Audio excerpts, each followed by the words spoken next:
Nobel Peace Laureate Mohammed Yunus was sworn in as leader of Bangladesh's new interim government on Thursday. Yunus made an emotional return home to Bangladesh after weeks of student protests killed about 300 people and injured thousands, forcing Prime Minister Sheikh Hasina to resign and flee to neighbouring India. A harsh critic of Hasina, the 84-year-old arrived in Dhaka from Paris, where he'd been receiving medical treatment.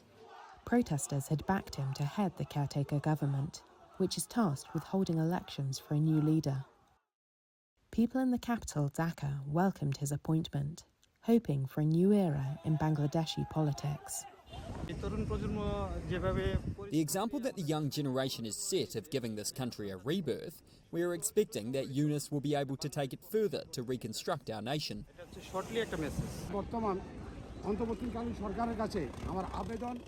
I earnestly request the new government to put an end to bad politics in the country so the poor working class can live in peace.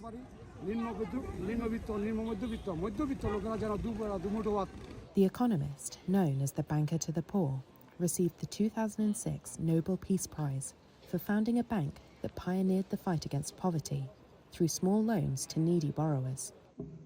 Yunus was sworn in as chief of a team of advisors at the official residence of President Mohammed Shahabuddin. Two student leaders in their 20s who led the protests, Nahid Islam and Asif Mahmood, will also join the caretaker government, local media reported. Hasina's Awami League party does not figure in the interim government after she resigned on Monday. In a post on Facebook, her son said the party had not given up and was ready to hold talks with opponents and the interim government. Hasina's flight from the country came after she ruled for 20 of the last 30 years, after winning a fourth straight term in January.